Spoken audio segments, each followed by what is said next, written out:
সাম্বার তাল আর শৈল্পিক football. Brazil মানেই তো পায়ের জাদু, 5 বারের রেকর্ড চ্যাম্পিয়ন। কিন্তু সেসব এখন ইতিহাসের পাতাতেই লিপিবদ্ধ। যেন টান পড়েছে সেই সুতোয়, বিশ্বকাপ নেই, 2 যুগ হলো।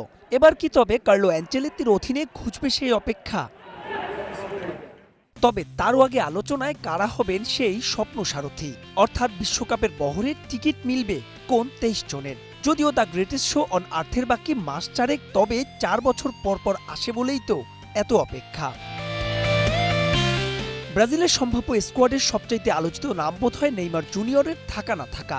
এই তো দিন দুয়েক আগে ব্রাজিলিয়ান চ্যানেল কেসকে দেয়া এক সাক্ষাৎকারে নেইমার বলেছিলেন ডিসেম্বরেই থামতে চান তিনি।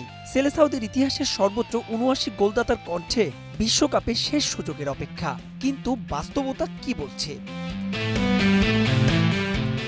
ব্রাজিলের গণমাধ্যমের দাবি, আবেগকে দূরে ঠেলেই স্কোয়াড চূড়ান্ত করছেন অ্যাঞ্চেলোত্তি। বয়সটা মোটে ৩৪, কিন্তু সেলেসাও জার্সিতে নেইমার শেষ ম্যাচ খেলেছেন তাও ২০২৩ সালের অক্টোবরে। স্যান্তোসের জার্সিতে Neymar up to the mark নন মোটেও। তাই হয়তো চতুর্থ বিশ্বকাপ খেলার স্বপ্ন আপাতত পূরণ হচ্ছে না এই ব্রাজিলিয়ান পোস্টার বয়ের।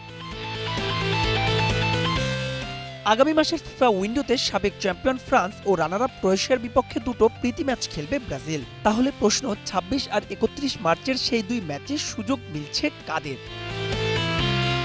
সে উত্তর অবশ্য মেলাতে চেয়েছে দেশটির গণমাধ্যমগুলো, যেখানে গোলবারের নিচে অ্যালিসন এডারসনের সঙ্গে টিকিট পাওয়ার দৌড়ে এগিয়ে লুকাস পেরেরি। ডিফেন্সে Alexandro, Danilo, Henrique, Militao, Fabricio, Gabriel, Luciano, Marquinhos, Henrique আর ওয়েলসলির নাম থাকতে পারে স্কোয়াডে, যেখানে ফরওয়ার্ডে জও পেদ্রো হতে পারেন পারফেক্ট নাম্বার 9। ফিফা প্রীতি ম্যাচের জন্য মার্চের ৩য় সপ্তাহে দল ঘোষণা করবেন অ্যাঞ্চেলোত্তি। বলাই বাহুল্য, সেই দলই হতে যাচ্ছে ব্রাজিলের সম্ভাব্য বিশ্বকাপ স্কোয়াড। মাহবুব রিমন, স্টার নিউজ।